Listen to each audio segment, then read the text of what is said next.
Prince of Ken TV and I think TV as your phone you now cover Shanko.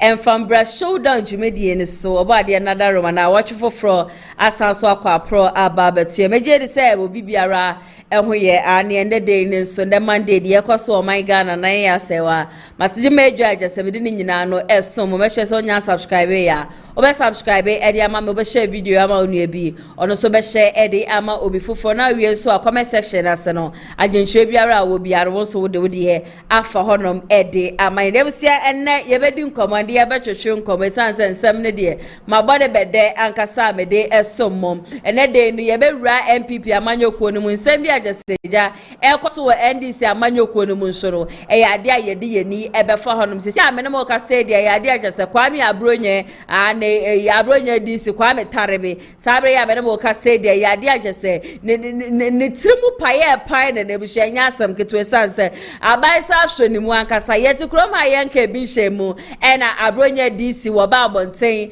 ena eja wono atablim letter tete de ba no si ye ya ye ndc amanyoko e ba ye e ya de ajese asumdwe ya friend asumdwe wo mo mami abronye disi minye bi adechi ewiane anadwo bia no say ya de a wo mo de echi ehwenhwame ane se wo mu di hwenhwame enu ti abronye shro letter na letter wo shro ye no and they were directed to 8 different countries UK, Germany, Italy, Spain, Cote d'Ivoire ene de keka ho ne ade nyina and was say nka wo mo mra na eja wo mu twa wo mani embehwe ne sane se enie ma bi wo ho no ma kyesa aban yi ba ye se de wo mu si fatet wo no kwame abronye disi no wo ye ne ho hwea enye ye sabre de wo se threat upon threat ankasa ene eba ne so kyese ne buhwea ne mane ade nyina no wo mo da kra na wo mu ntome nna esan se NDC ababa ye from February kyese wo no kwame abronye disi ene na no betu ma wo be make case say yade a NDC amanyokuo no wo mo hya ase enkro so NDC for ba bem that was January February mu honom no na obete ne ya pam student bi say ne ya pam workers bi say obekọ office where yes ye yi amanfo edi ni ade nti according to abronya no o say from the day our babonten ebe condemn NDC amanyokuo no wo mo ne ma wo mo ye that is when a threat mu odi ankasa hya ase say eba ne so mu nyina mo nim say abronya this is one controversial man.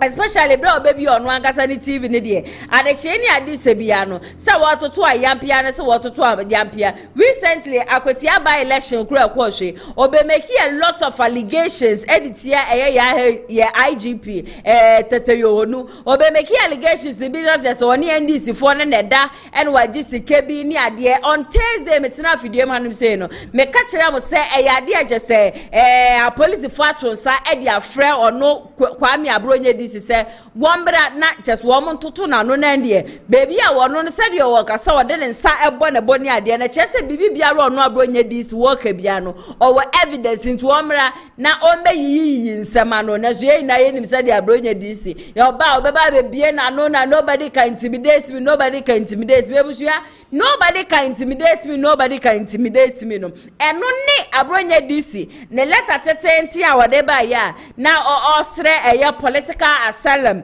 ediama these 8 different countries it says woman cha woman ni ama mehwe ne dia eyade ye behu ane say NDC amanyokuo no wo meku no osade ba bonten say abrante bia ye friend Mr. Set no e friend wo phone so e ka kire ne say se wanyai say dade de nyina no okasa editia eye NDC amanyokuo na eyade achese wo mu be yi ne firi ho na yes wo mu beku na nkasa wo ko CID fo ho ekoye complaint ni ade wo mkoye nhwehwemu ni ade nyina enwo so obi enu ho no ma just your friend Mr. Setha or CID office ono ma we place call e de ama ono abronye DC e kire se wo mo pese wo mo kire enu ada ena just Moses Aboa wono so eye former Greater Accra Youth Organizer wono so wo mo eko ni fie eko bowura ni fie ni ade na abrante ade be kasa na o kire se ba wo mo bowura ni fie ni ade nyina nipa ba akopɛ ena na wo mo hwehwere ni nyina do eye abronye DC but ene de ye bushia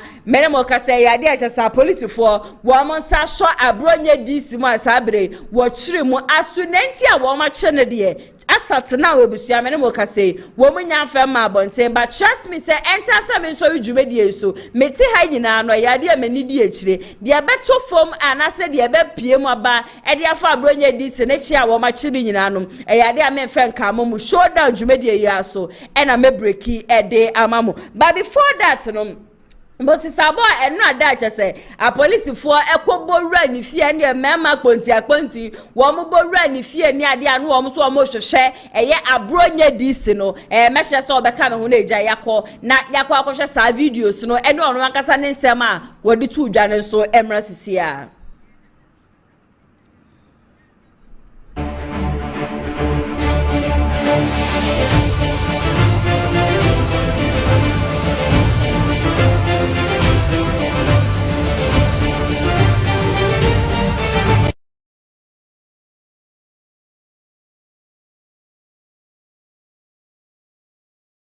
Mosisabo ane awo no eye NPP amanyokuo no womo former Greater Accra Youth Organizer enu abira just womo bowura ni fie hono ma na womo se womo hwehwe kwame abronye DC ane because asat enu ane de na ya ade just abronye na ye hwehwe ni bebi a ye hu ni ye se yakoni fie ni ade nyina no na a police force womo hu bebi a wowo na Mosisabo no ni obi a womo nim se woni abronye DC na da oni abronye DC na sholo ni na didi ni ade eno na nam so eja wo mo kobowura ni fie honom se wo mo ekwa akohwehwe no na bebi a wo hye de wo ye ni ade nyina no ontumi enfantu dwa na ndia police fonsa entumi enkoso ne munti asat enrada de koso ewo Mosisabo fie honom na busia yetie ni nyina no ede aba na NPP amanyokuo na ngasa ne dan ni je nyina na busia ye betra ha ne ye ka wo masema ebia na obi ti bebi a na so obi ti nchen ya nipa na dwen be ye ne se ebia na ye mpe wo mo asema na se de bibi enyin tesa de bia metena fidiem ha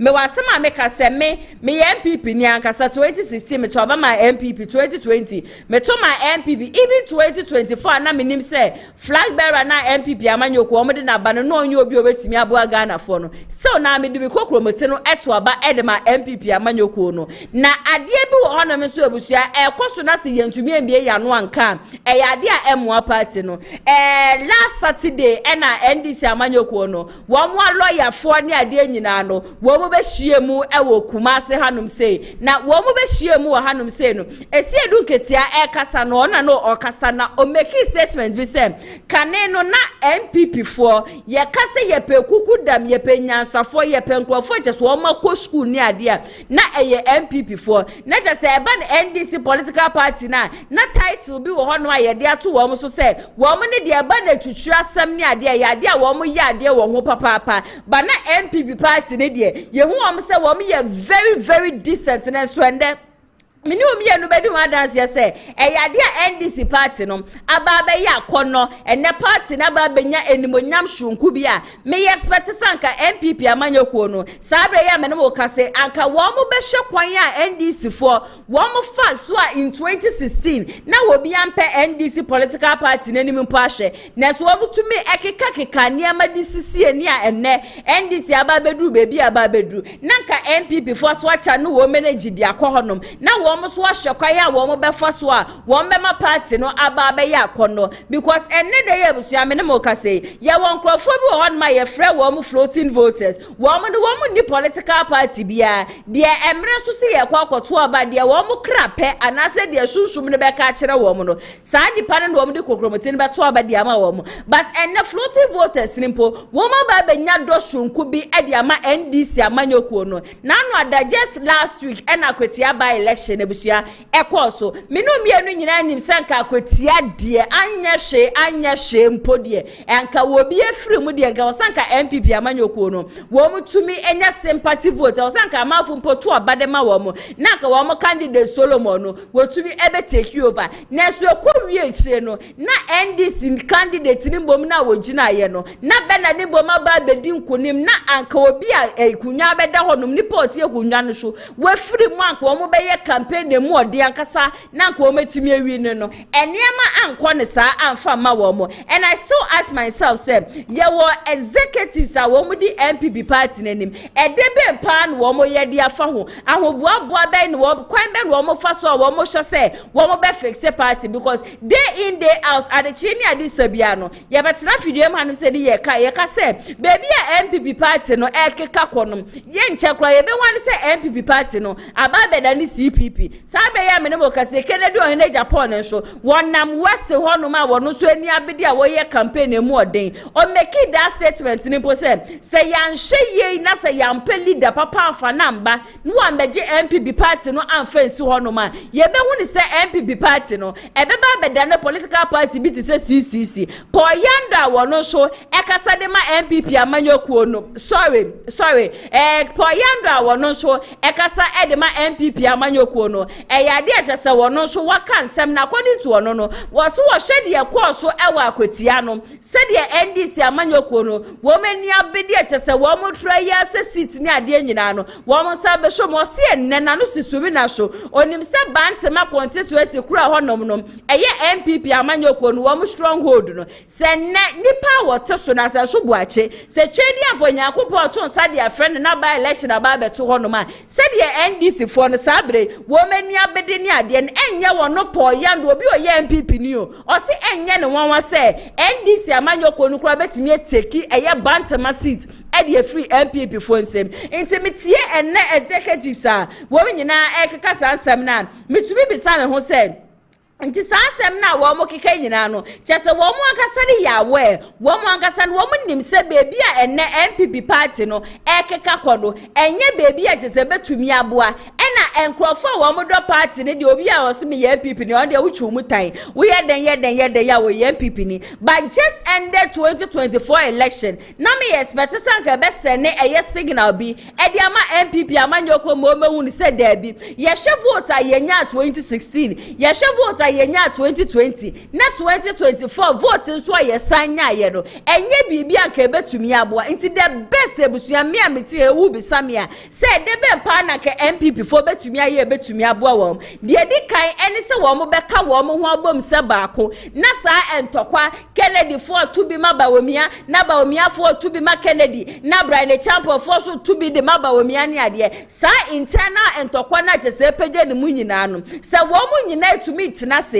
ehye agridi ground se hu ni se osemesi anase wo bente ene ye de ne kwa obetumi aboa nti ye nyina no whosoever win the primaries no ye nyina ye nka ye humbom na ye make sure se ye be support the panu okwa na ye nyina ya sa ye campaign e wo general election mu di ama nipa no na nipa ne etumi edi nkunima I personally think say e ya de anka beboa ye hwe Akwatia by election na NPP amanyoko wo mu lose sa seat na chese report ebusua efru ho no meba no trust me say sa report e ba nyina no e ya de ani enyan kasa ensem fata ena enye kama ankase de na NDC for na wo mo kwa Akwatia uhu Ashanti regional minister uhu Joseph Yamin uhu Esiedu Nketia chese Julius Debra mu nyina no kostomi Akwatia chese wo mo ko se yefunu ba kumuma ekoye campaign de mu oden we ba no abekasa chese movie actors ne actresses ebusua wo mo kopie mu Akwatia the weekend to the election on Tuesday ebusua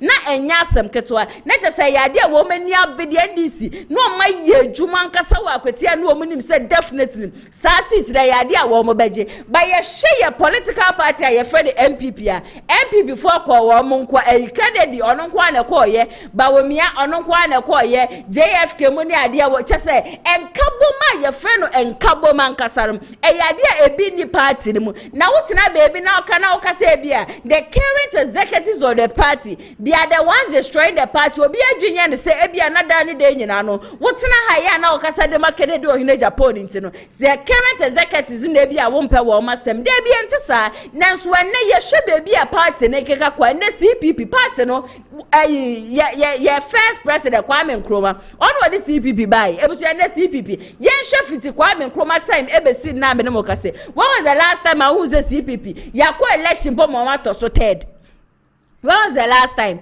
And said the NPP, keka kwani ade, se current executives nankasa muno, se woman tnase, na woman keka wo mu ti amoma, NPP will soon be like CPP. And yeah, yade da honom. The current executives of NPP, se woman keka woman sase, na woman madwe na de trimuna nye adwuma, enche ebeba beda ni CPP. And na dey amenemo ka say, ebusia empanifo bia no wo NPP party ni mu a, wo mi nyina ne koye no. Wo ma hyase a wo mo ba bonti a wo mo kasa. Enne wo bia wo kasa bia no e blame the current executives of the NPP because they are failing and destroying the political party called NPP. Abrante ya your friend Chairman Buga and NPP Chairman Buga. NPP Chairman Buga ya nanu ada azoka ewa Akwatia was shown na no yes wo bebirim ne ni ade. Chese odin sebia tudwa busua ne nsem na ode atudwa. Mi ankasa meti he kra ya de a wasi egu mesan se abrante ye obi a minim se wono no china ne na so de ma NPP ankasa ono ankasa betu nanum tuo na nanum tuo busua wo betu ye no en wo kire se NPP amanyoko ne ba be kwa Akwatia by election pono chese wo man plan o planning na your friend planning ebusua woman planning bi chese woman tenase and strategizing ya ma ehunu se election ya ye ba be koi ye for security men say ene nko honom ye be kwa akoda he ye be kwa akoye say ye be fa hanum say ye nyina ye nka ye humbo according to Chairman Bugano was NPP amanyoko Akwatia by election wo mkoye they went very naked or say sanka wonum pono sada no anko owu ya na so obi prana na so obi bo ne mani wuya anka temale na yie anka bia NPP pani bie no honom kran ka ebusua obetu Land Cruiser ya na say V8 bi e dia ba be pie mo na yi asese wone na ba be su wose ebre e ba be so so mo ba be kwa Akwatia ono nkasa fa phone en wo friend na bia minu mienu nim se wono na ye national organizer e de ma NPP amanyoko e bisa na bi se Akwatia bato ya ye kwa akwatui aye bia ye security for wo ye say security men say and ye do omoko a whole national organizer entumi amane figure a whole national organizer no when to me and chere say Akwatia ya ye ba be koi ye ni nipa say na ebeko ye kwa ye say mo be kwa akoda ho oso onu akasa mo no hu ebre wo kodu Akwatia be bia no odi ni tibetumpo na busua na ya de na eye den edema no wose ye ne acting NPP general chairman chairman Bute mpo no be bia no odi ni timpo beto no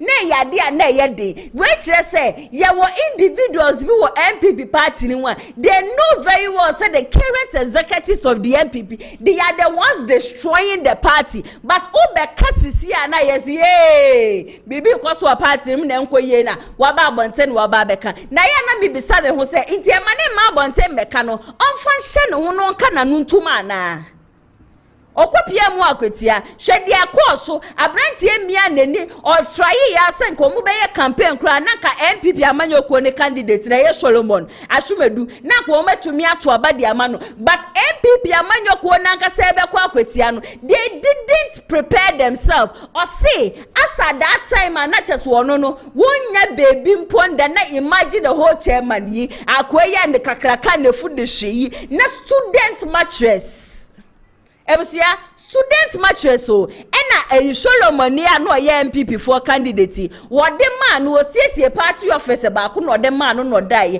mikei no se ya no for yes sasa wo mo pra no wo mo gas e de wo mo akoda hotel Edwama koda hotel na wo ba bonte na obeka NPP for asema obi se party ni na wo say ne party ni na wo destroy ni sisi a ema yenka nokra ne fanchire the current executives yenka de fanchire wo na a whole national organizer ye be kwa bato na a whole national organizer entumi a organize niama anhwe mpanifu ebeba bebi e bi be kwa akoda bebi e de security for befa yenye say mo ye sure senka sa city ni NPP betumi awi ni ana.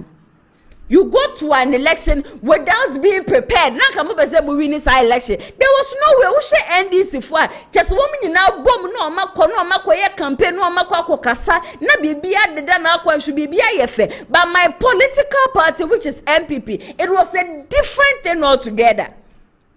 How are they going to win?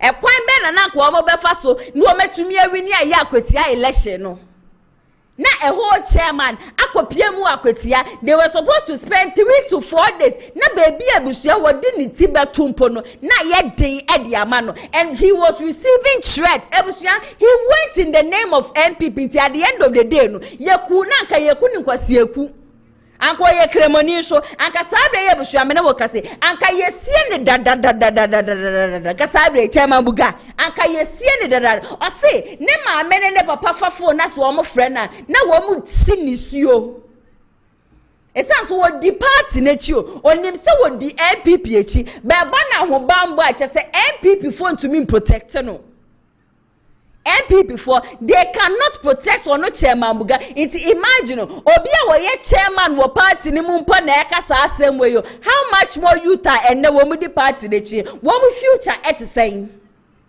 ebusia ensem dey trust me chairman buga wa kebia nkasa ebusia mesre se obeka me ho ne yakọ akotie ne nsem ni nyina from bra wo frɛ chairman bute ene chairman bute kasa ya chairman bute beka se ofre eye JFK mpo a JFK ntumi mpeke ne call to the time okopie mu Akwatia obefrɛ na nabi ne na nabi be twa so se obi a ye be call election mu ni security mu nya preparation wo general wo ye national organizer no wo so we gye dia show bi nsa ensam de wakabia nkasa mehwe so beka me ho ne gya yenkɔ na yenkotie ni nyina no emrasisia I will destroy all of you.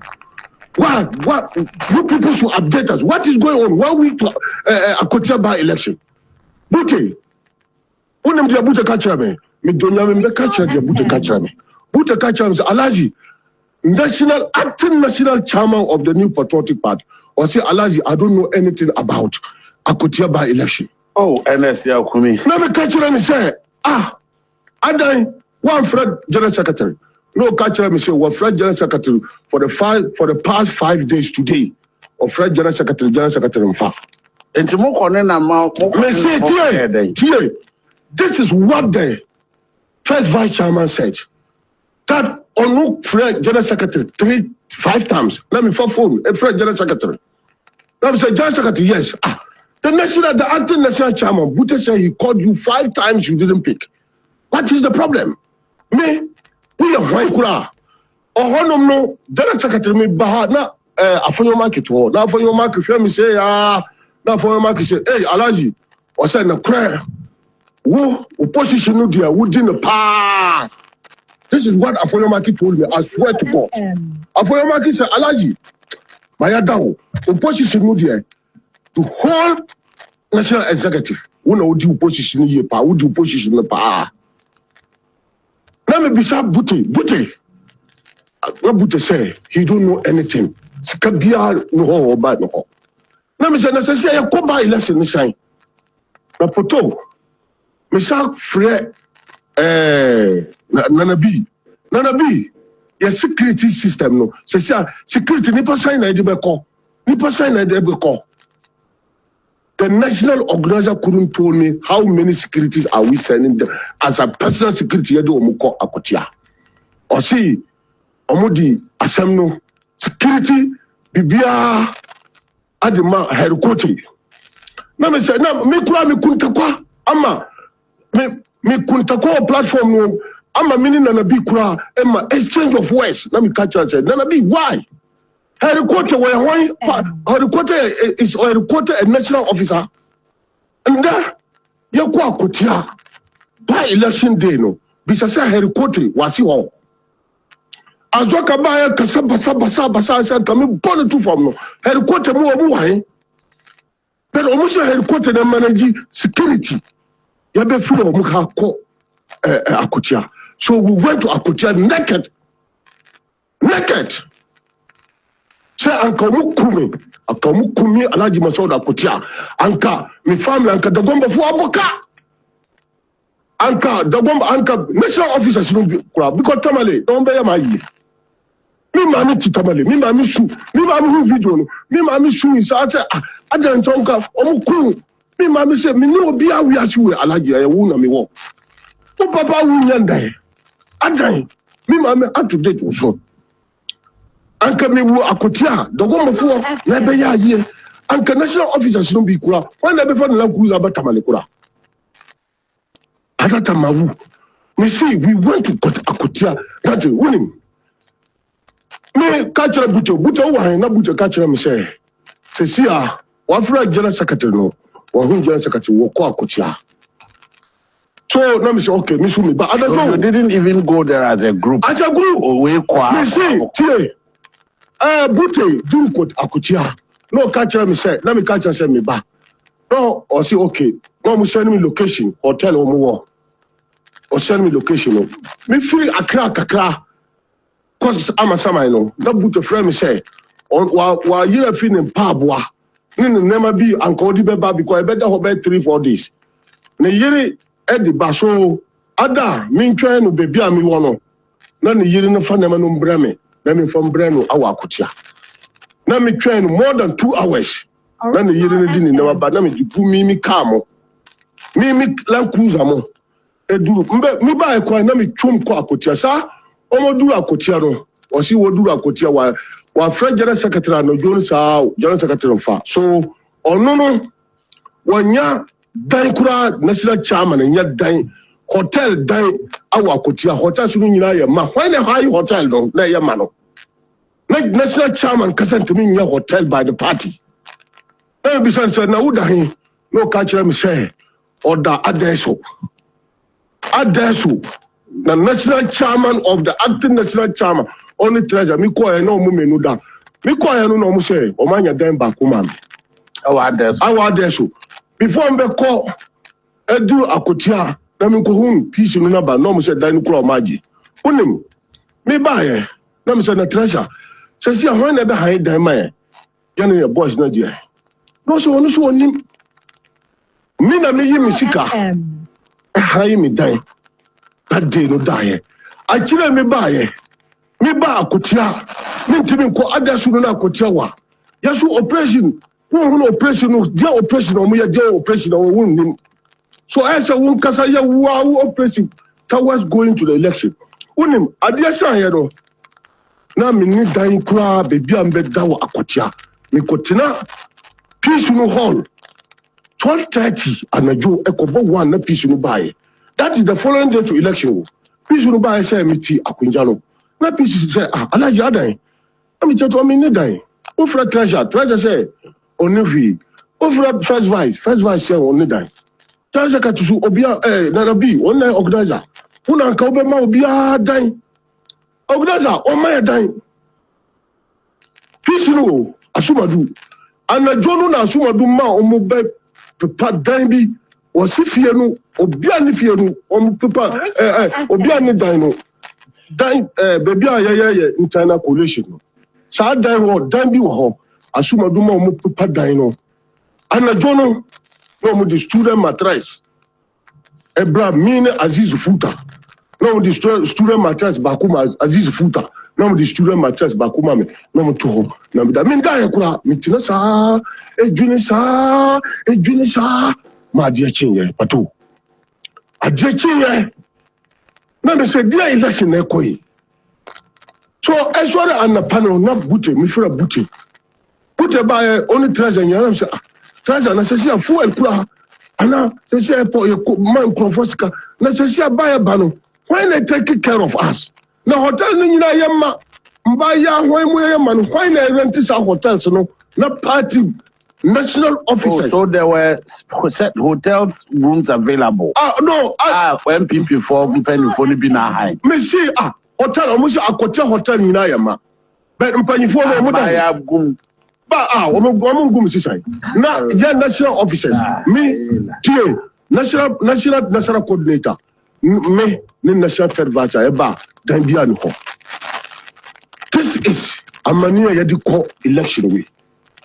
So, masa, say national chairman kura ka say onim the enkoso. Entino, mo share any be a constituency no, and I say candidate no. Ono so ne share. Na nya de bi say mo che da hihya ma na hia.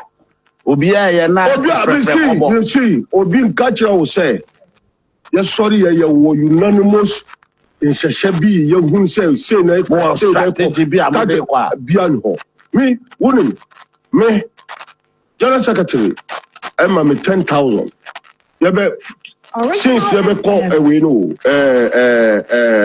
yɛyie no na ɛkɔɛ na 10,000 baako bi wɔma me 10 yɛnyɛ nkɔɛ no ɔde 10,000 bi brɛ me na mia mu ka kyerɛ general secretary sɛ general secretary wa wonim sɛ mentumi fa 10,000 ɛnkɔ Akwatia sɛ national officer me for 10,000 kɔkɔyɛ election ana me kɔ no na me sɛ wa wonim saa but me no general secretary but the way me need to we fine me ka bibia na me ka kyerɛ Aziz sɛ no yɛnkɔpɛ yɛ sika me see me sorry yɛ me fuel me sika me kyɛ wɔ hɔ me bibia me yɛ me amu na me kɔpɛ me sika okɔkyɛ sika kakra hɔ we are national officer want to be do baby Abraham Cheska because and yet even voters who your party members no omobano you have to give me call youth organizers beba show we mu beba show when you should party suman so maybe free her me the 50,000 na me the same go to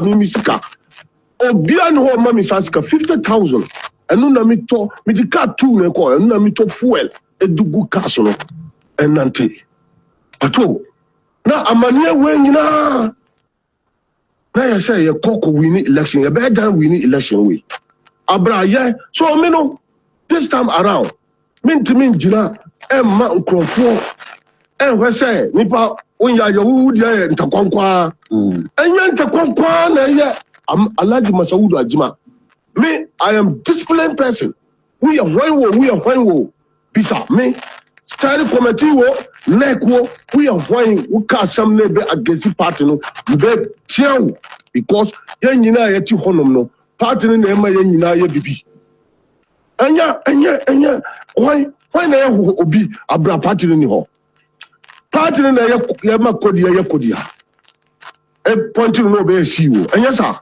party no na ema na bi ye na bi obeye this deputy CEO NSS no obeye board chairman our Buffalo stocks Dr. China party no na bibi Akufo appointing deputy this ambassador to China Mikina honom no party no na nde party no na ma me Alhaji Masaudu with that NPP I don't have any life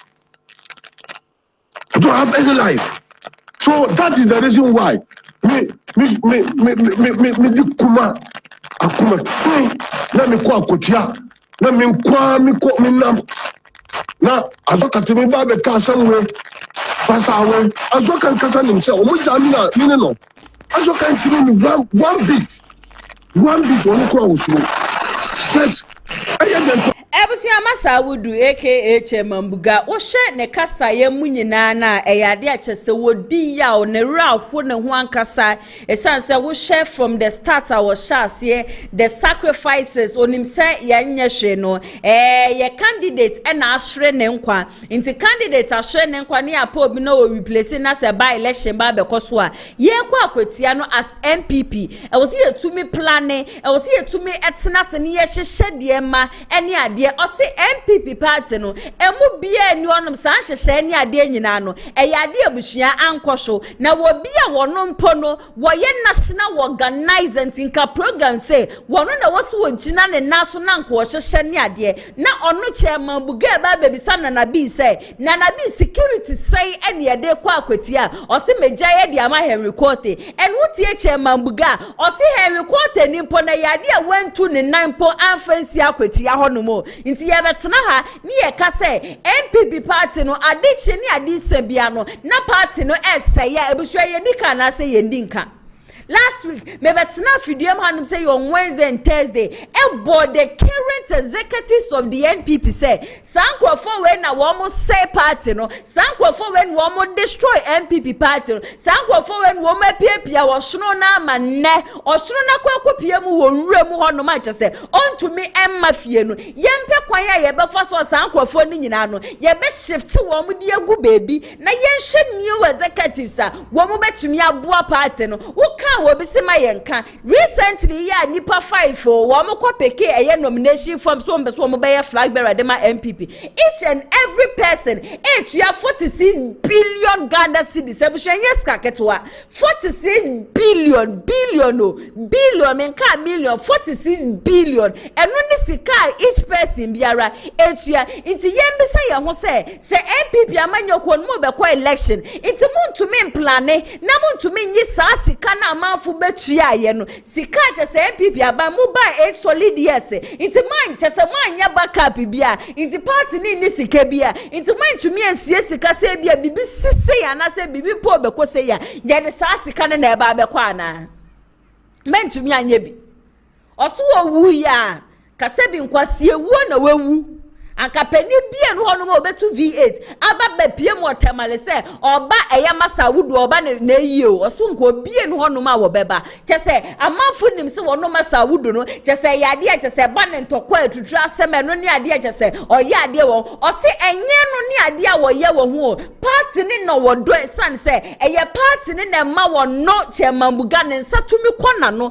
enti no ohye kwan ye obefa so party ni be yeye asa the time a wo mo be kwani ade na okopie mu onu bebi a wo bedampo no na ye dendi ama na asa 12:30 am oti bench so peni a chese onu so sacrifice de ma NPP o na chairman bute onu kure nya bebi mpo amfa ni ti anto okwa dash na okwa han hotel ene okoda ya na nya masa wudu nya bebi and obi be ka say ye news ana inti JFK na nabi national treasure ni ade inti mutena se ya muchi like agin na ye adwuma agin ne kleke se inti baby a party ko inti den ye be ya ye betumi afixe party no mutena se ya sa agin na tumi bom tirimu mutumi keka ne masie ni se inti yenye de ben pa na ye tumi ama party a na kane na ya kono no party a sede na nipa bebre na eni je ho party a ne ye kase wo mo ye intellectuals party a ne ye kase share NPP party ne de e ya lawyer for party a ne ye kase ye wona wo makoshuku party a ne ye kase NPP de wo mo ndidi atem party a ne ye kase NPP for de wo mo ba wo mo be ye bibia chese be so fie bia so no enne yembi sese sa party ni na busua ye hu ana NPP ani enim ni kufu abreso no sa party ni na nne ebusua ye hu ana uka no ma be yi wo mo ho ano na uko TikTok a chese esam say someone like Nanabi someone like your friend say JFK ni wo mo keka ho no chese wo mo use the face of Dr. Mahmoud Bawumia the moment a wo be ba bontia bibi nko ye na be ba beka no some people think say bia you are attacking Dr. Mahmoud Bawumia but nobody is attacking Bawumia we are only speaking facts say the NPP party we knew some time ago we are seeing a different NPP party altogether. They need to do something to fix the party now. Sempono enye Kennedy mpona ebia bushama no sisumi na so obedi nkunim nyame yadmo on the 31st of January 2026 eno de yenim say ye den ya ono na ebedi nkunim na mpono senyonu no obedi nkunim na say ye Dr. Mahmoud Bawumia mpona beba ana say Brian Champo mpona beba ana Educhumi mpona beba ana say Kwableje AGYAPONG mpona beba they need to fix the party before they can win 2028 election.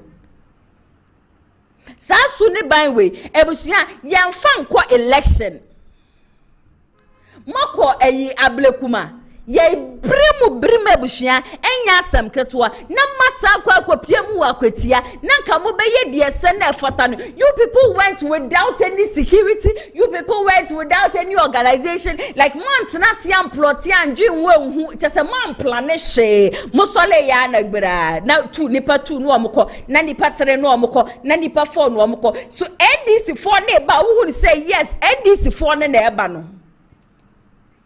NDC 4 ba who ni say ani NDC 4 na eba no na afi eba ne saying NDC in 2004 near the chow kra wonje even NDC in 2013 2014 2015 2016 ebusia near the NDC ni mpo chawa wonje nanso ene yenhwe NDC ene yenfa yeni hwe NDC o na yenhwe MPP party no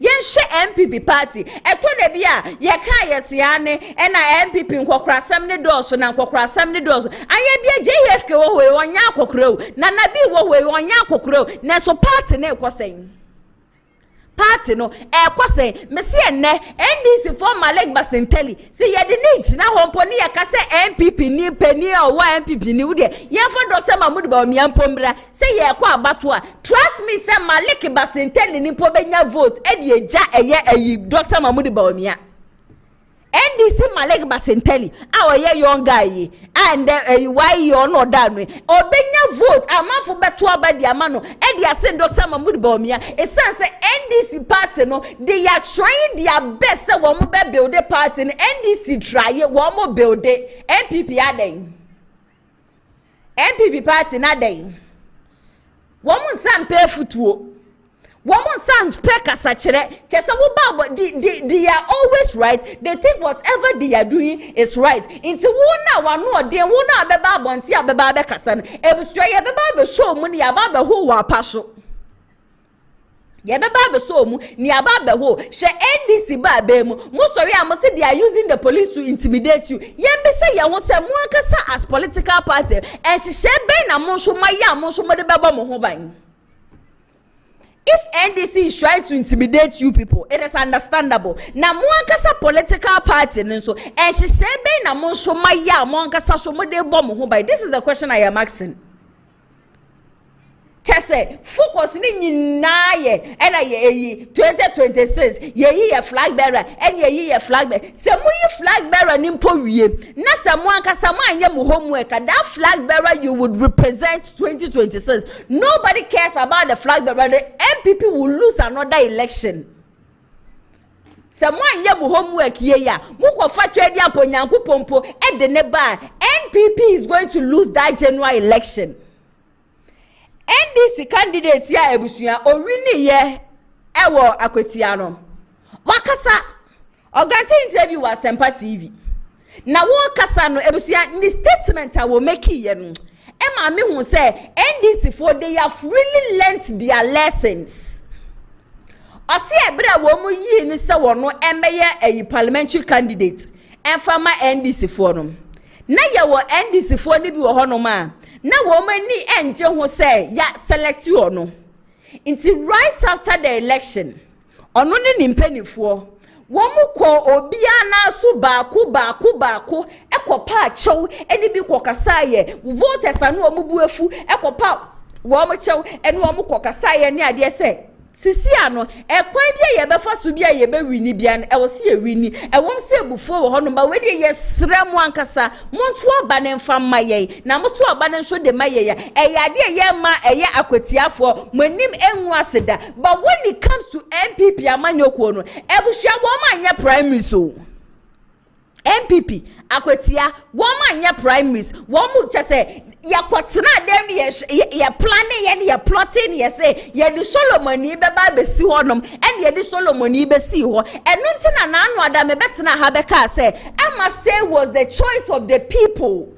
and parliamentary candidate Bernard Bediakwe wonu so di nanu atum say e bisa say MP before ye campaign obi hu ama say wo honom na da bi obi ehu amase because woman ye primaries and nipa na amokofa ne ba ye no NPP ankasa because you people are not united it no na we nam ha na we nam ha na we yafa ha na we yafa osesa ne ma ne nyina aka hu bi e na ama NPP party no woman to me wini Akwatia no NDC ni no and wakasa asemo say womo to womo primaries ni wieye no and womo hu baby a fault ni free womo hu de chese be hinda womo from winning Akwatia seat ni to womo try say womo be sisa gab na beda honom no into obi a womo tia ne nan so bia no womo ko nipa ne na so ekopa ne chew ekwafo womo so womo ye NDC fo a na wonu Bernard ni mpo no na womo mpe na asem mpo no womo ho sre womo. There were people who wanted to contest that Akwatia seat but NPP fo entie wo bia and womo ko peda Solomoni de ne ba setim yembisa 2020 na mu seat yesayin 2016 na mu seat yesen 2020 na mu kopia mo parliament house mu seat yesen 2024 mu seat yesen and na adechi ni ade se bia na they are walking out of parliament. And yes, NDC for you say MP before they have walk out of parliament, MP before they walk out of parliament, MPP are walking out, MPP ya press conference, MPP ya press conference. Just say obi any party ni mu a obetumi de ne na yesi form said there be baby a party ne kika ko ne mu gu party no obi any won mu obetumi akasa. MCA NDC Bernard Baidu awono ewini ye MPP edema NDC amanyoko no ewo Akwatia no yenko na yenkotie ne nsem no emrasisia credit no enko emfama Asempa TV yentie emrasisia. One was MPP for first and foremost me in my candid opinion ye push them that imposition did not help them. Selection no man ko primaries no at all me kwabe me nua prekupe. Well, sir, and many didn't come 3 days ago. No, I said, why representing the crowd as council? Me ya ni bibia man. Okay. Ye ni bibia. Okay. Ni bibia me na me man. I mean the legal aspect. Yes. I mean, there was even a time no top property be FNDC ni yo. I mean, no pa. Oh, auto property that due diligence SME and me who near me and so NDC ni power your branch officer. Make a check. I'm say don't pay. Okay. Papa need when you say don't pay until so be correct man because that is my professional and no who school back. Sure. Aha di me fan ye amanyo se nti ono so ni bibi o ka kire me so na ekoba say minim so MPP ni mezo NDC but professionally ni ye adwumabo akoba say ugina fa na mgina fa eti but for me the political cost no and na me hwe because even if say Kwame call primaries and na owini ya and no catch you be say until the campaign ya in this election ono abo amase otiase yo wonu wan ko campaign ni bi ya fa chire bi sa nti ya ni o ma asem no ekoye te say obi a sebe wanya accident boni nkwachi na ohu ati moja fi ho ba ohu sa ha na ikro nti ubehwe mia and obi nso a onya internal injury nti we hu ba bi anati nti on do fo so you okay ya the NPP nti wo hwe ye elect mi wie ye no ye party phone bi kasa ye nto ma no kwame aso madu be di aba no nti ehu problem no man kasa ye ko bia na so ba bia se ye bunkotodwe ba bia se ye kire nsemu e kire OTB bibio enjoy tin kabum ne bai empenfo atitiriwa amene omko elections me ko bia fie ko srel just to get them on board wo dem anko primaries it mo dwen za mu ye together. But when you are dear will be more. Also, my Kakusi assembly.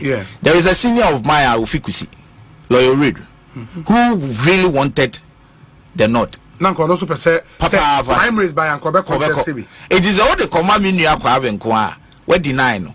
You matter there, saying your problem. Party and a party no ship system, no edge mao. Monte, you can next time. But Matamasam, then that is injury no internal. Yeah, the NDP. For me, I'm not to suggest to them what they should do, but that is it. And now, how do you draw up a poster? Who want confidence? Would you yes. No, I could draw poster now. Who photo there? Now they Akotas or your running mate. Yes. So, I mean, strategy, no dear. Busia NDC amanyoko no parliamentary candidate a wo presenting no Akwatia wodi nkunim ne Bernard Baidu ene yakwa Akwatia na ba no wutie final part na wo say how on earth say ye ko election na candidate na mo presenting no ma ye ba na sa candidate no onu mbom dem na nipa na awewu no mode onu mbom aba betu anim kakraka chese de we shine their best say anko mbenya sympathy vote ne de ebibeba o ba mo akasa na mo be ko election e wo se mo prepare e wo se mutumi e plan mutumi ekeka niam asisi ani ntini se mo anya ne sa dia election na mo ko mutumi ninkunim. What you say? What she said here? NDC for kwanya chesa right after one primaries na kwanya one fast one chesa one kwa amafo na so ni amafo kwa kasaye mo amanya primaries no e de be na mo ye Mona manko primaries no e de ben na mo ye just say NPP party na nkasa no eno tina de bia meka no me say each and every current executive of the NPP must go.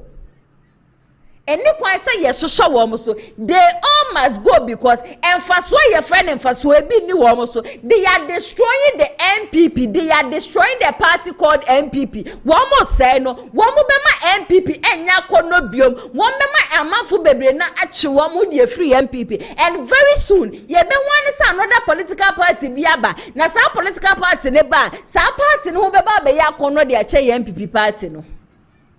And na yan hwe baby e be fa bia obi e bo MPP fu echi wona wo mo mpe MPP papa wo mo ne wo mo ka sempa de fa MPP hu sisi a me mo ni me mo amota hwa eye shoulder dwumede mo nim se me ade na ya sempa me ka enya sempa me bo wo mechi aha min chantro wa ha eye ameka say eye bi ameka say ye bi but I am saying it again say the current executives are destroying the NPP. I am not so wrong say emne bi etwemu ene acting national chairman Mute onu ankasa by right after say yekoto 2024 abadi wiye and was say onu mpo na wo ye chairman Mute no onu kra no obetumi aka say the current executives of the government no e was wo nyina no step it down because they have failed NPP supporters.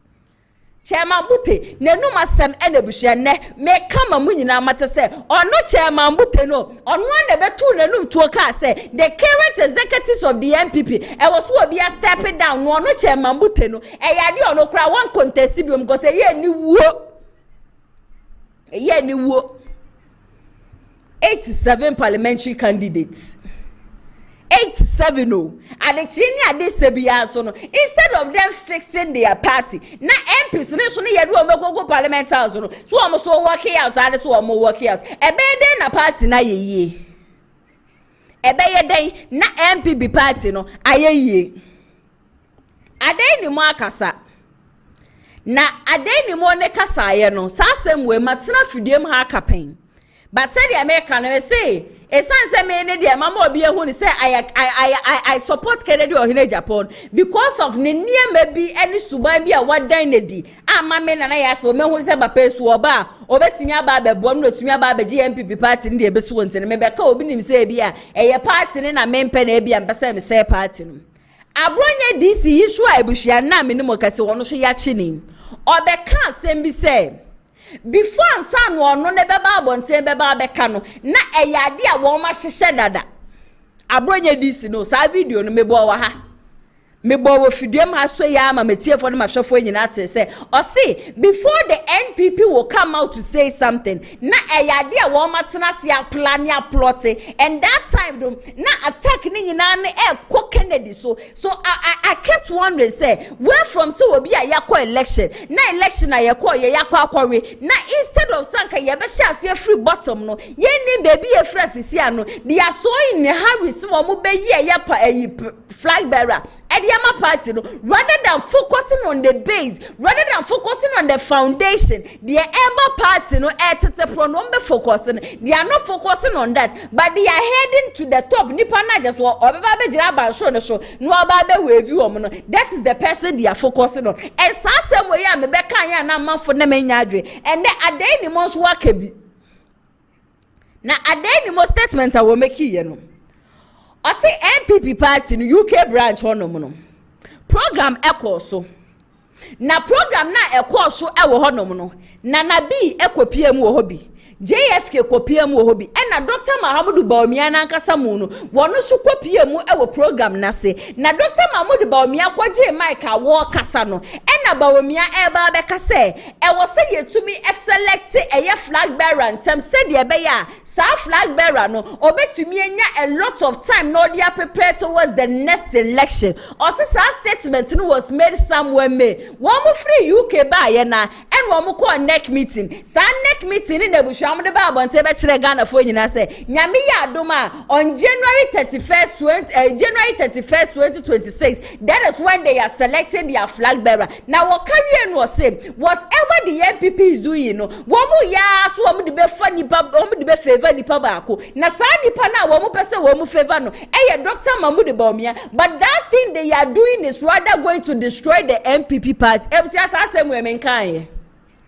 Ebusia same women tina fidie hanum say enka penyana. I have said it countless times say why pan ebusia oba so obeba besrawo na se bi oba ni nyamaye wonya se ni oba ni kesika oba ni nyantuntum kura se bia meba na se memma wo se maseme mpa mesiesie mi dem emema idro ya beye ma wo mo be ma so digina hwe mese ma bo beye sis ebre wo ni oba ni nkasa ma ni njintum se meba na se memma wo se ma bo beye sis ntia peke na se en your body baby ya be wunti at the end of the day no oba na mbe ene why na eba be si dan ebusia onkoto ahwea enkoto blocks enkoto cement emobi metu foundation na wo hye ase a o se me topi opinion de egu ho why na yesa why ene yesa say obesi dan o se me di kaya kwa akoto fan na makwa akoto light ebre yentu foundation no aye bia fan ne light no wo de bebo ma pempe ma na se would bebo me na se why na yesa it's them deciding say we need to choose somebody who is going to be the flag bearer first before san ebusia ye be kwa choose a national executive so there is a question mark there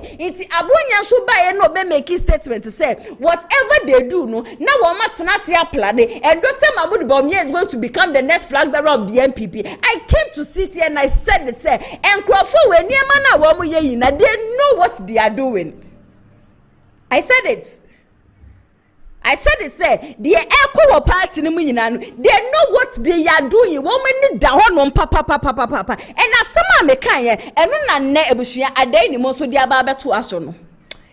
Ebusia video credits no enko for my joy news yankwe na yenkoti ade ni mu inseminum sisia. But there is bias of party executives towards one candidate. Who is this candidate? There was a meeting in London, right, by the UK branch of the New Patriotic Party, and that meeting was attended by the General Secretary Justin Kodia, National Organizer Nana Boakye, and 2024 flag bearer or presidential candidate Dr. Bawumia. I think either late May or early June.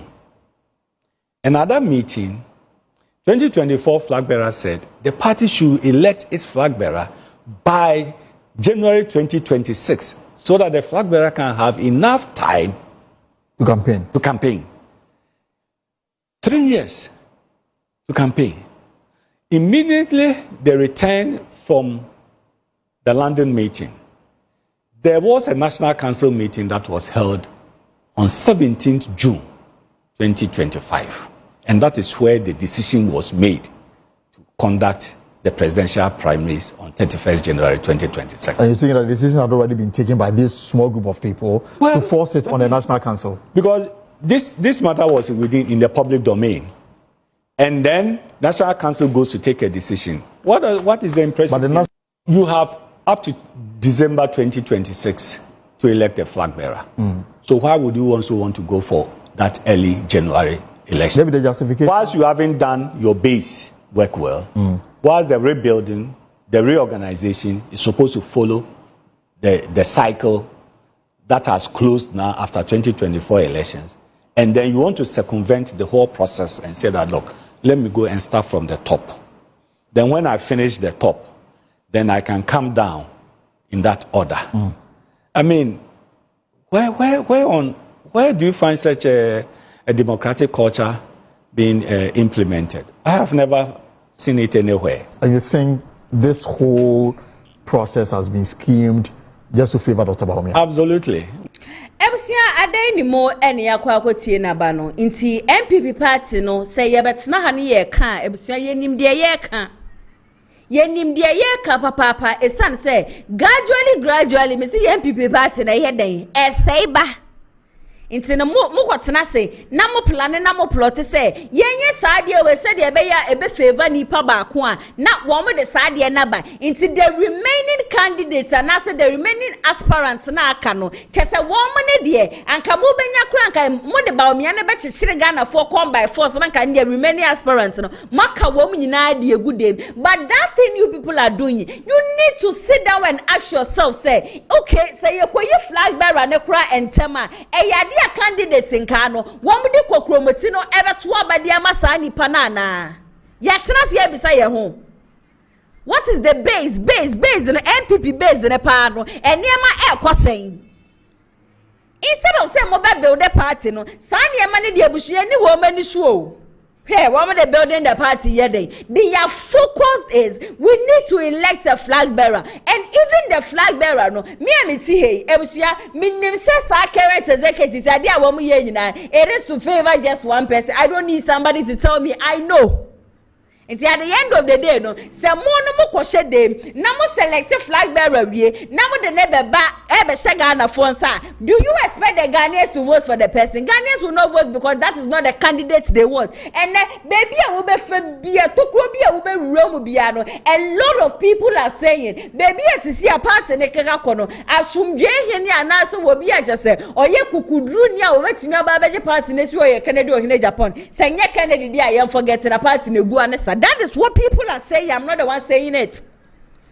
And only sama ama for eka say without Kennedy akumpre ko hine Japan NPP party no end to me emma power inti adenti na montana se na se de amokoye wa Akwatia pepeja ayusholo boni be si no honum say santan mo sanko fom na mo bisa amanfo na sa niema na sa suban kankan na abowura mu na ese party no mo hwe koye amobefa so amobefixe ada na no de mo hwe Ebusia de ni money sam na nso ho no ma o oto aso na wo ye no say 2024 ba na NPP kwato ye na nkasa no na message a ebusia ye friend message na NPP fo ni bi once 2024 ba na ye kwato ye na NPP fo ni message the only message they had was free senior high school.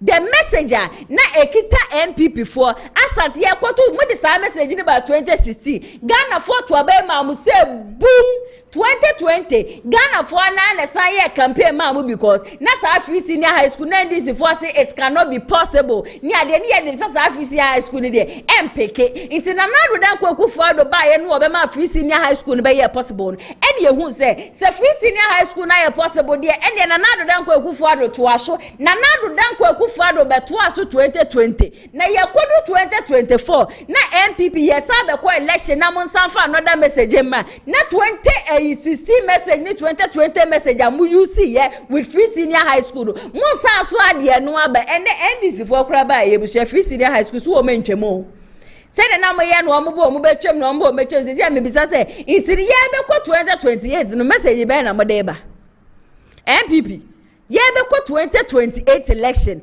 message Ben Amodeba because your focus was on free senior high school that you people used on 2016 and 2020 2024 man for message biamba into 2028 no message na free senior high school and NDC for buy no wo ma ba be hye mo kenantini sisi ano ye koduru ho no ma mo message ebe den na ade ni mo nsema wo ka no ene busia wo ba kire say in 2016 election NPP munya 169 you can say parliamentarians. Iti yakodu 2020 na eso bete be ye 137 no. Na wasanke kebibi di chire NPP for. They shouldn't have sat down and then relax because from 169 straight to 130 you can say 37 no. Na wasanke tumi ma NPP for who say yanshe ye sapo mu nso a 2024 entumi mu aye. Ebusia 2024 no en wo mu konya 88 parliamentary candidates en no shokra no ba ku be free ma just sisi ano aba be ka 37 a sa 37 no adechi ni ade sebia so no se wo mo working out of parliament and so wo mo working out of parliament credit no ensa so confirm join news a measure so be ka me ho yakọ na yakọ akotie adan ni mo ne nsam a wo chirechire mu ka se free senior high school ni de na ayeyi ankasa ntinka NPP ba 2024 at least a message on infrastructure mu be ka se e-levy ni mo de ba e ya de che se yenko IMF na so e-levy ni mpo ba ye rebushia IMF ni ekoya na se yenko na yenko tie nsem no emra sisia our performance from 169 majority 137 to a hung parliament. That was a verdict that Ghanaians gave us to signal us that in the next 4 years we needed to be more careful. So basically it was a warning. A warning you failed to yield. It was. Look, let me give you one issue. Free SHS, yes. Implementation started from 2017-2018 academic year. Right. September 2017. Yes. So for 3 years we ran the free SHS. And if Ghanaians gave a verdict of a hung parliament, it should tell you that Ghanaians gave a judgment or verdict on the free SHS in 2020 elections. That also means trump card in going into the 2020 elections. So coming into 2024, we should have also recognized that message, a verdict had been given by Ghanaians in the 20. So we needed to look at a different sector of the economy, whether on infrastructure and whether on the cost of living and unemployment, to really address those issues. And then we could tout those issues as our message to Ghanaians in the 2024 elections. But still, in 2024 elections, we were touting free SHS. Forgetting that its verdict had already been delivered in the 2020. So the economy was one of the issues. Okay? We said we will move from taxation to production. However, we introduced more taxes. G-levy is a classic example, and Ghanaians were unhappy, and yet we went ahead. We said the E-levy would bring in more revenue so that we would not be tempted to go back to IMF. But after E-levy, we went back to IMF for bailout. Okay, so because the E-levy couldn't bring in the revenue that government anticipated then. Absolutely. Then the issue of also borrowing, where we told Ghanaians that where the money was available in the country, and we will harness that resources, that financial resource, to develop the country without going to borrow. We ended up borrowing so much. So I am saying that these are all issues which are there, which everybody knew they were the issues. So how would you justify? And so what? You had, I mean, and you put this on the head of the leadership of government then? Of course, because we were in government. We were in the government and the signals were there. Even at a point, some of our MPs in the last parliament moved for the dismissal of the removal of Mr. Ken Ofori-Atta as the finance minister. And the president didn't happen. It didn't happen. It took some time. Then later on, he did a reshuffle. And then before he brought in even as a senior presidential advisor on the economy at the presidency. The Ashanti region after the election put together a team to investigate why the party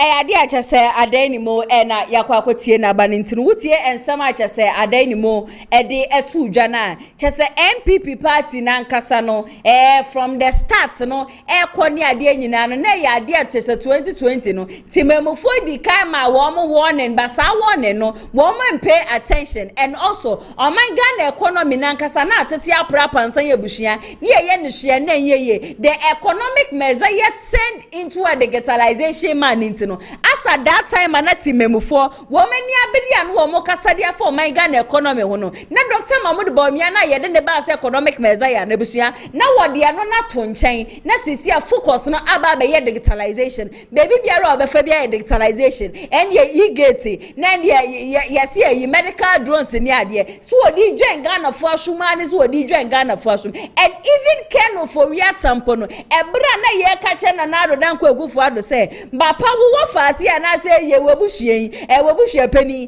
dia wo yo man Ghana ye sikasem no enye kama no so na do dan ko gufa do bushia wentie da ekwawie achie no na wayi na firi se wo ye opani a wo so man Ghana ye sikasem so and na kwakopia mu as a special advisor on Ghana economy na ebushia ye ka se nipa na said no it is sometimes call back and forth I say ya na do dan ko ekufu ado so ye na do dan ko ekufu ado so wonu so nim hu bi ye papa na do dan ko ekufu ado wo kan krofo a chese wo mo ma NPP party ne ebo ye because as at that time na wonu so wo bo mi fi taduku na bibi bie no hono ebushia na wo ka che na do dan ko ekufu ado na otie as at the time na ahemfo po kasa no na do dan ko gufa do nye ready so obetie wo bi enu masem nti sanye ma ni nyina na eka ho bi ena ma NPP amanyoko no wo mo report in as much as the candidate that was presented 2024 no so na enye better candidates for Ghanaians because he was part of the government, the ruling government oka government na wo mo di 11 ba ye beka che Ghana for say ye nko IMF na so ko wi achire no na ebuhwe ye ko IMF and ye bosia bo akasiye no ma chia nkasa no wono amunso no wo kasa aban no ntinum at the end of the day ne ye ne hye na entron kitinkiti bi so na Dr. Mahmoud Bawumia wono so atwadi akire Ghana for na Ghana for ye gi ye hu bi ya na nje obeka che ye nuanum Central Region for ne ye besi ha body amam ye besi airport di amam obewe beka apolu guda me de che se o man Ghana sikasam ho mponi de no won beso obebo ho wa kra bio into people realize say there be this man used the word say when the fundamentals are with the Asian US will expose itself na do da kwekwu faru so beka che Ghana for say yetisika so comedy ye nti aba ne say na modia mo ba be mu na sa sika na yete so na comedy ye no montumi afa sa sika na nye bibi na mo sa ko IMF sa ko bo besia ebo man Ghana ka tisani amani nyina na busia ade yap na ma NPP wo mentumi awini 2024 election eno nti na make us begin me ka bibi say sani ama we nyina no they need to sit down, they need to reflect themselves, they need to think of how best we can raise the NPP party again because NPP party na losing the root the new patriotic party abusia ye mo bi nima party ne be ye yakono no we are seeing a different party altogether. And na many on social media issue a ebusia mo begie di say ye beto about 2024 entade Dr. Mahmoud Bawumia t-shirt any ni books ni bi kura na ebusia ye de ba ye mpo say ye nchempo fama manfo no as I am speaking to you now egu warehouse ani ya to about 2024 ewie no t-shirt no ene ntade no ya store wo warehouse a me bisa me ho say nti wey whosoever that was in charge no what is the person going to use it for? I remember Dr. Mahmoud Bawumia obepie mu ewo high school junction atonsu and that time no na ye say wako one of the senior high schools so through honoma obeba be PM high school during the campaign season na make us assembly and ye ko take coverage na ye ko PM honom no na maame no ma wo mo honom no wo mani abede say eye NPP t-shirt no wo mo benye bi ahye. And they were saying, and a t-shirt to the be new on them. And one woman nebusia na or baby and Mimi Gina baby and Mejumera war at Florence money idea. And the woman said, on when your t-shirt Libya on to a banning farmer MPP da. Make catch it so mammy MPP there we MPP now MPP no but to MPP but to MPP and found one t-shirts are Ubenya na say baby. And the statement the woman made was t-shirts need their woman dia baby bro nesu that was the statement the woman made. And then menina my bare fontaines and video show bushia me who t-shirt ni books I just say was asking myself say sisi ane ya to abani mpo awie mu dia manche mo nti egu hono mo de ye den egu hono debe pa na mo de ye say from penia kosi the last person obia abro ni be yes wo mu nyina tirimu ma ebusia ye hwe video no emra sisi a okay monshade t-shirt monshade all this one Bawumia a t-shirt and de be campaign monhwe thousands of them. Yet the Abeku warehouse with the CA Amayantini and Yampanya campaign. Now we're better than what we need about. Share books. Full of Monshade. Now better than what we need about without this. So who was responsible for this? Who was actually responsible for this work? Our dear baby Tria warehouse a dear Guhonom Yampanya campaign. And I'm not one with everybody in Yaba. And my idea, pa. My idea, Munya serious, NPP, and a papaya can. Munya serious. What I say, Munya serious, because I will say, and happy. Okay, Monshade, T-shirt, Monshade, all this one. Hey, Baumia, a T-shirt, and the Bayer campaign. Monshade, thousands of them. Yet the Abeku warehouse with the CA Amayantini and Yampanya campaign. Now we're better than what we need about. Share books. Full of Monshade. Now better than what we need about without this. So who was responsible for this? Who was actually responsible for this work? Our dear baby Tria warehouse a dear Guhonom Yampanya campaign. And I'm not one with everybody in Yaba. And my idea, pa. My idea, Munya serious, NPP, and a papaya can. Munya serious. What I say, Munya serious, because I will say, and happy. Mas Amunyi books, you need mammy. NPP T-shirt 2024. When you're current to when you're 2025 for 2024 T-shirts, any books. And now wasanka womu distribute kwabranie kipi ewo warehouse. Inti krobe ne ye chechere de sano. Krobe na mbode mumfa nye hwempo mode anka ya to aba ni mpo awio nti sisi ayi nka ya to aba na awie anka nkora ye enche womu beko shuku ni ade anka mode munchiche bi mpo fama area hofo because we mumfa nye hwe 2024 de echem Bawomia omeye flag bearer from my NPP amanyoko ni biom into where mo de be dey mo de be yantoma go ana. Just say I'm so sad and I feel so much pain as to where this NPP government is heading towards.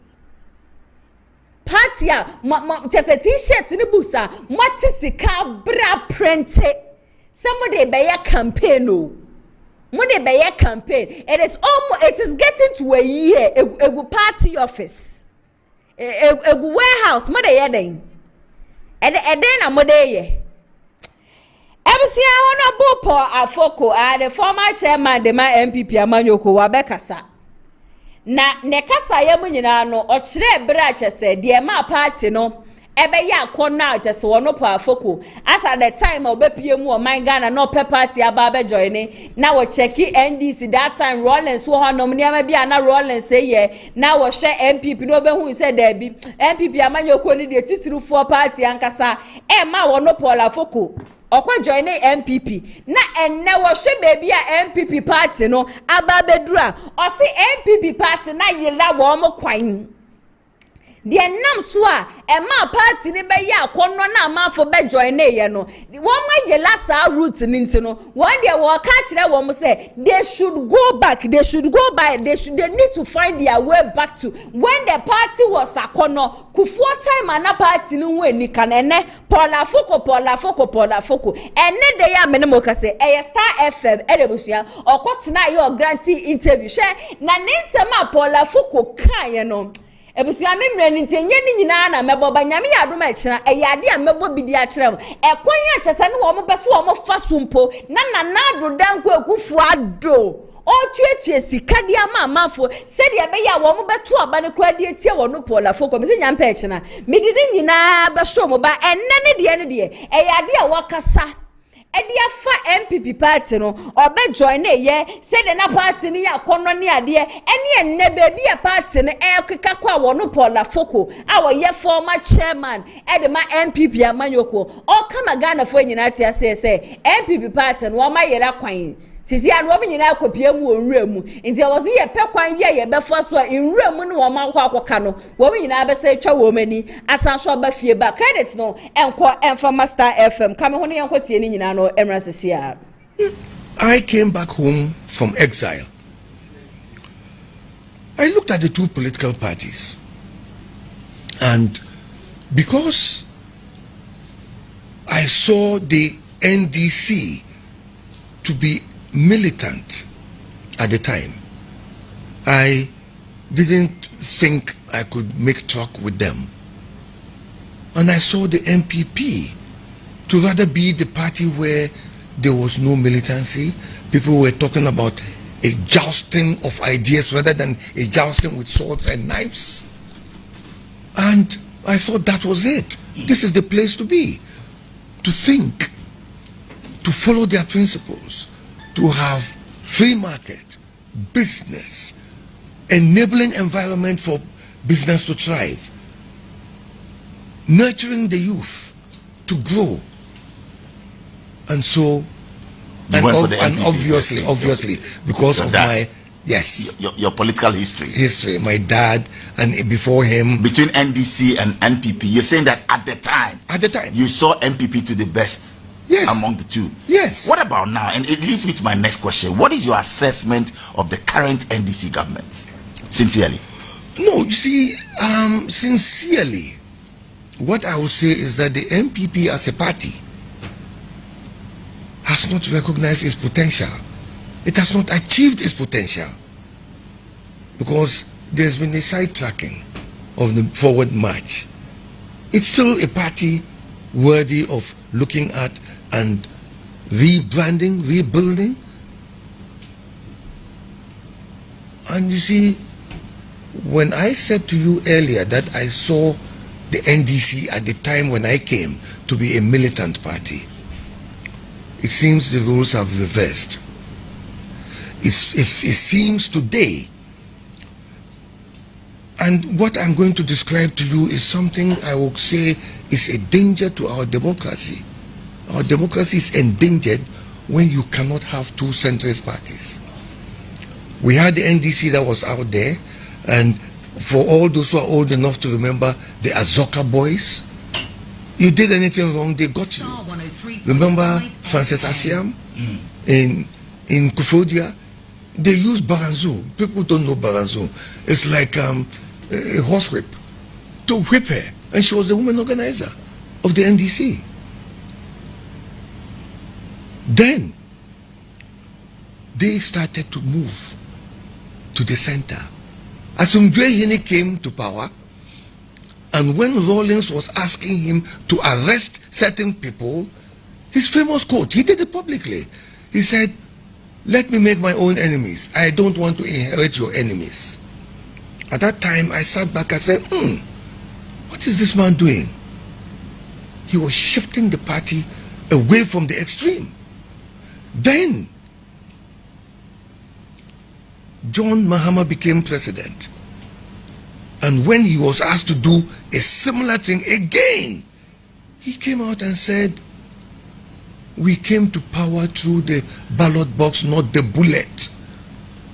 And I remarked to my colleagues, I said, "Hey, something is shifting here. Let's be careful." And then I said, Ketia said, "The barking dog has been caged and shut up." At that point, I knew that the NDC had shed its militancy clothes. And those babies with sharp teeth, as they were described, were talking very mature civil language. On the other hand, after I had been thrown out, by the courts anyway, because ultimately it was a court decision, we started developing invincible forces, Delta forces, Bolgatanga Bulldogs, and we rather became militant. As chairman of the party, I was sitting in my office in Cantonments when I got a phone call. "Come to the party office, there's something happening." When I got there, there was a full-blown fight people were using knives. At the party headquarters? Yes. It was captured on TV and all that. And I just went in there. I didn't go upstairs. I went into the fighting and said, look, you guys have to stop what you're doing. Stop it. Why? Just because we want to be the ones guarding the headquarters, not this set of people. What do you mean? Look, I mentioned a certain gentleman called Atuluk. He was one of the people instrumental in getting me to go for the chairmanship. At party headquarters, we closed one evening. I was driving away, and Atuluk was also walking out. And I said, I stopped. I said, Atuluk, jump in, let's go. He said, no, Chairman. I want to go and see somebody over there before, so you can go. I left. They cornered him, grabbed him, put him to the ground, stretched out his hand, and somebody jumped and stamped on his hand and broke the bone to pieces. And then they told him, go and tell that you are Afoko, that next time a life will be lost. This is what happened. But for me, I just say that, as I said earlier to you, that our democracy is endangered if we cannot have centrist parties. One cannot be extreme and the other center. I think the NPP should find its way back to the center of politics. So your assessment of the current NDC is that they've moved away from the militancy. Now they are measured as opposed to the NPP. Really? Really? I'm asking. I think any Ghanaian listening to me who observes Ghanaian politics the examples abound.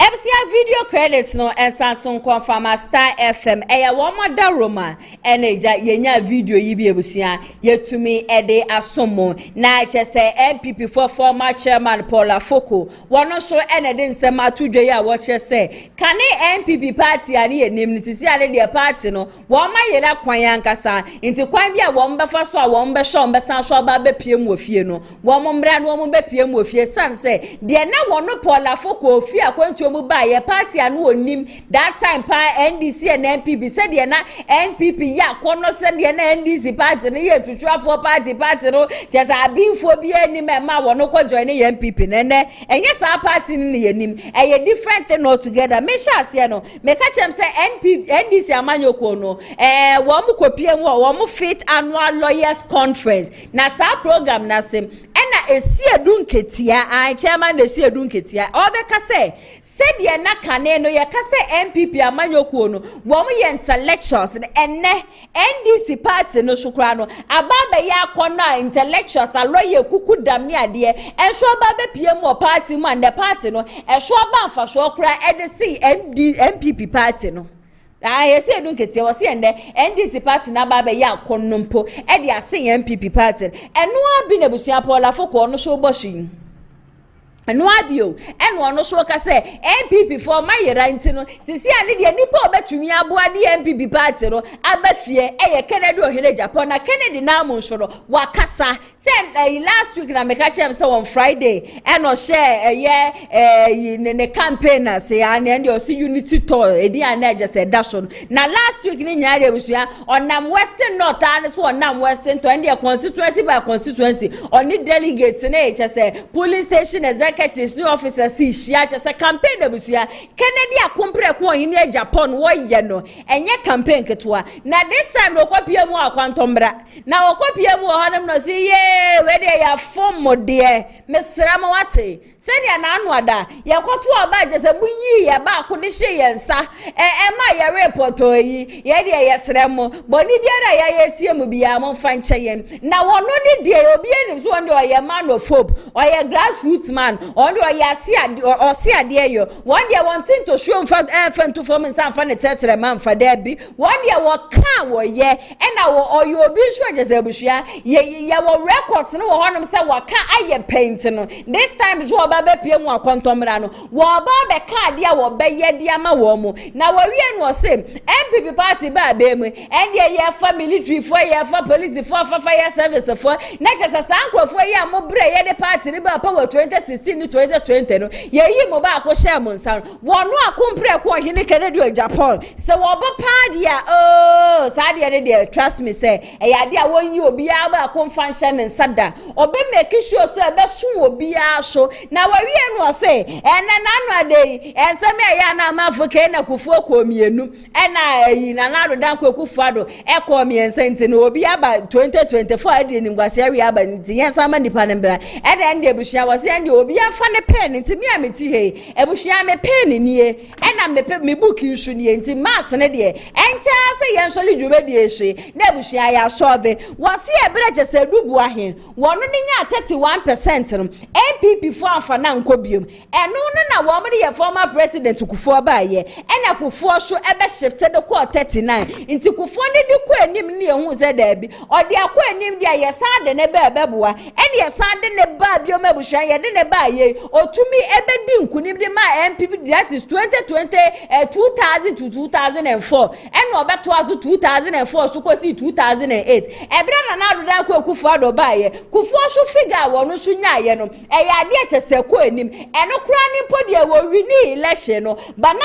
NDC amanyoko no wo parliamentary candidate edo so say MPP and ndi ebuhia ko round up that was when I said na adoda ko Kufuado wo dwane ko hye wo bi memu ko chele ye no onim se wadi nkunim awie na so oba ye no na chese atamos aba be take over into that election ni po no sa ko ye no after say one na adoda ko one Dr. Mahmoud Baw ebusia oni John Dramani Mahama ebe ko ye no chese ne figure wo nya ye that is 2008 no eko enim any say MPP for esa ka say oh yeah sure just say you keep increasing 10 year yeah ma wakonya na waba na wo ne de ye do ba ye no waba be ti ya sign de yakwa akopia mu 41% wo sa te wonom say aka 9 pentin ye san fa wo mbra ende bu sure wie yo so obi anfa ne pen we are yes a fine X in the same ya me never say obi amie ne no obi anya calculation 10 and say Canada in Japan en ka say wie no na che say X no e ya de yehu the number of years say MPP amanyoko esa aka so the Dr. Mahmoud Baw ba the number of years MPP for ye betena fie ne nyina yehu yenko na yenko tie akompreko Kennedy ohene Japan o se ade ayo no emra sesia Yenemo nini ye mfia nwotwe a abetwam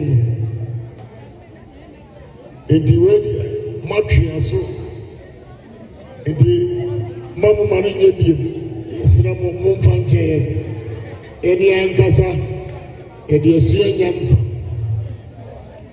efisa mfia nwotwe a etwam party for Anakwasiye masa madaje abejina ha enam party hunti emetie na yewewe na egonyimudie ba na sa okope bibia opanyina ya tunasi ho sa onyina ya nem na omadwumatimi ka kire se ono de enye party nti eno ho. Because if it is some question, police station executives, constituency, any electoral area, and be a mobile, Obi Kaza Monfa, who certificate in Chile and Zanwa, Mabuana, and be a mobile, the catcher will say, Monko freely online and Zan Mama Hana. Argentina, party for Minister Moa Guinea, and when Yansanti. You say electoral area coordinator, polling station, constituency executive. Would you make a sign? Am I a dumb assistant of my penny about to my NPP party? No more, a going to a bar. Oko baby beer, there's a certificate, bra. Oko baby beer, there's a co online. Yomi Yakura, Miss. NPP for police for omo for immigration for omo for soldier for omo for prisons na NPP ni wayire no ho aye dwuma ama party ama power na ɔkɔpɛ dwuma na ne nua a wɔnya position ɛtumi hwɛ n'anim sɛ ɔtua 20,000 ebi mu tua 30,000 ɛso koraa no wɔbɔ anya adwuma no te mɛsrɛ mu saa nipa yi a ɛsa babiam abɛka kyerɛ mo sɛ monto aba ma wɔ mu na ada wonkua na wodeɛ yɛse yɛbɔ ohia ma wo anaa sɛ wodeɛ adeɛ ɛfrɛ ɛnyɛ wo fɛ wodeɛ wobɛnya adwuma a ɛnyɛ mɛsrɛ mo delegate baabi a party no aturo no sɛ police station executives modɔɔso kyɛɛ constituency executives modɔɔso kyɛɛ regional executives modɔɔso kyɛɛ national executives yɛka executives mpanyinfoɔ nyinaa bɔ mu a momo population ɔmbɛyɛ just 5%. ɛno nti mesrɛ mo constituency electoral area coordinators the polling station ɛne executives wɔ amoa baabi a party no duro no yɛahwɛ no yi a ɛbɛku te sɛ nea CPP ɛgu yɛ no enti mesrɛ mo momma yɛnto aba ɛnyi Kennedy Japan na ɔma build party no bio yɛntumi ma mo berɛ ɛnyɛ kwa yɛntumi anhwɛ yɛte ase ama NPP mu ankorankora bi yie yɔnti wɔn nkoa nti baabiara no baabi a nokorɛ da yɛmfa nto mesrɛ mo wokɔdɔ nyɛ gu fam ɛna mepa police station foɔ executive mepa mo kyɛ monam so hwɛ m'anim a ɛyɛ yie ɛfiri sɛ sɛ wote sɛ obi di matam a sɛ wote sɛ obi di matam a na kyerɛ sɛ me fighti a memfighti ma mo nti ɛfiri sɛ tumi ka kyerɛ mpanyinfoɔ no mommoa partyfoɔ o mommoa grassroots o kakra no a ɛnyɛ bi no da biara no magyema no asi bɔne na yɛtumi asɛ me sɛ Kennedy Japan deɛ ɔkasa no do odidi partyfoɔ atam ɛno nti na moanya ɔtan ama me ɔtan no a momanya ama me no me nso manya ɔtan ɛnam sɛ biribi fɛ de mo nti nti mɛsrɛ mo tumi no ɛhyɛ mo nsɛm mom yɛnkea ho mmom ne yɛnye party no nsi hɔ sɛ monyi nni a mom yɛnkɔ abɔntene so ha ne yɛmmisa akɔntɔmmra sɛ NPP fo yɛ contest wɔn ɛna mode ne ba a yɛbɛto aba ma mo wowɔ dwam yɛsɛ momfa Kennedy Japan mmra yɛbɛto ama wo wote baasim yɛsɛ fa Kennedy Japan bra yɛbɛto ama wo wote trɔtrom yɛsɛ fa Kennedy Japan bra yɛbɛto ama wo wote twɔba a yɛsɛ fa Kennedy Japan bra yɛbɛto ama wo na fei deɛ ɛde abiem ɛna NPP foɔ yɛpɛ ɛde abiem ɛna NPP foɔ yɛpɛ mɛsrɛ mo obi si ama no second chance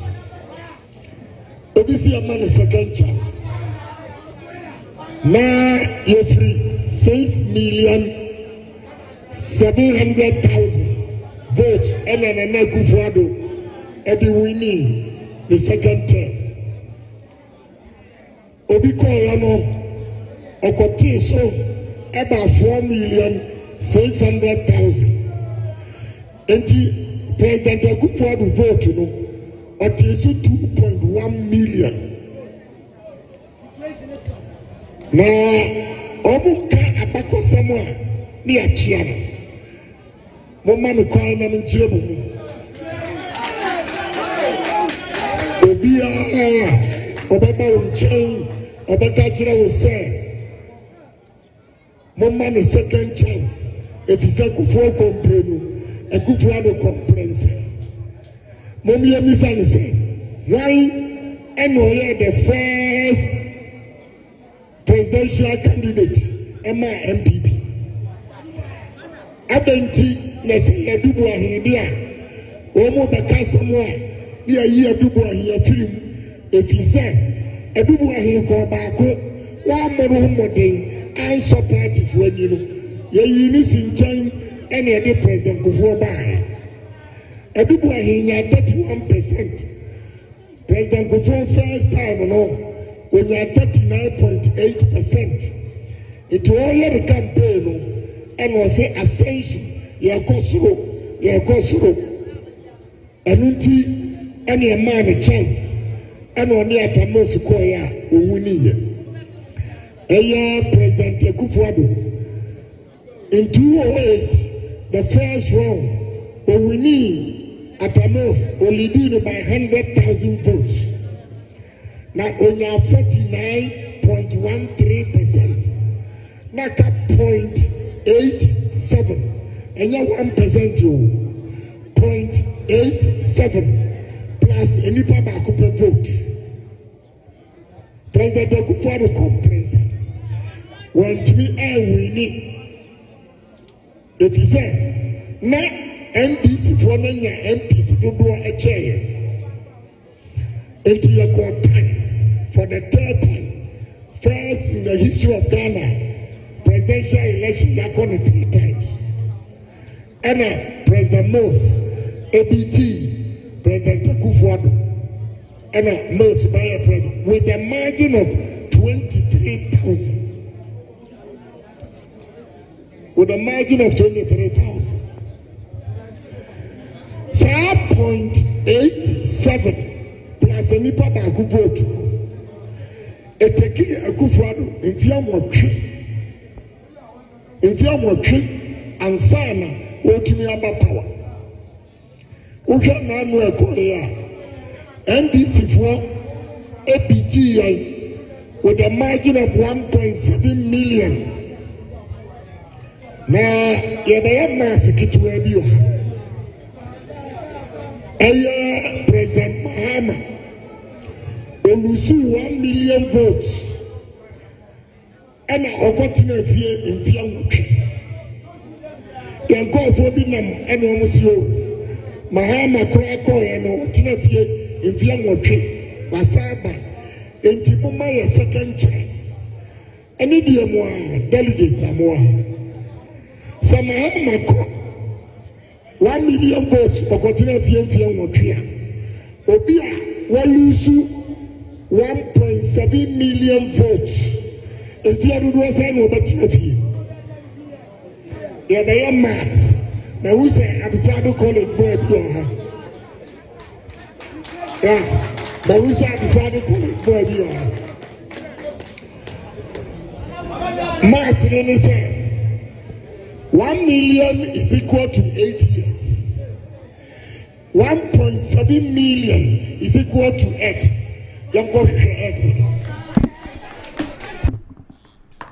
Abusia Kennedy akompre ko hire Japan na ya kwa Akwatia na ba na me calculation na wie na me bisa se won so calculation na we ye na ye bia NPP amanyoko se won man present a new candidate na won mo sa so e repeat old one na e pa cho NPP won mo betena hwie se e san se na John Dramani Mahama de 1 million vote I don't know na hwie 8 years. Ena bad bawomia de ni de ne 1.7 million me pa chowo nti no 1 million no 8 years de a sa 1 million na da honom ne be 8 years nti afia aka 7 million me pa cho ye fine x ni sisi a nti sa 7 million no me pa cho wuti 4 million wuti 4 every man na say NPP plus Faka 4 no ane what the car na just say 14 years na just say 14 years me patrol no NPP be ba fe be no was 2028 and for 2028 year 1 year if I say 1 term another 4 years I can want say 2028 plus 4 2032 plus 4 say 2036 into 2036 plus another for trust me NPP better the future papa sa exipa e just ejuma ye man penny the incoming flag bearer and the incoming president of this country Kennedy Akumpre ko here Japan what dia magana for say we should go and find X no not just say yes so present ye ni pay Dr. Mahmoud Bawumia dia na say NPP 2040 asemo enye neba asem 2040 asem inti ya betna kosi se 2040 embra sana NPP party abade ene na ebusu ejesa party no ayekodwoto we ye besre obi a delegate eduru amokoto aba amanfo abre ne abre bia no mudi kokromote no eto aba emre ne so na mokwa akoto aba moma yenkan hu ni se abrabo na ye bodebusu ye koyenim nyensan yechi. We are going forward. No, Ababa say we can come back. Into say ye koyenim na say yensan ye chidia. And ye nipa ba ko obetumi aboa na nkonim die etumi ye NPP die. Nipa obetumi aboa na abusua X ye agese Kennedy Akumpre ko hine Japan se Ghana for ye fan na abusua. Ababa ye adwuma kese die ababa tu ye hwi.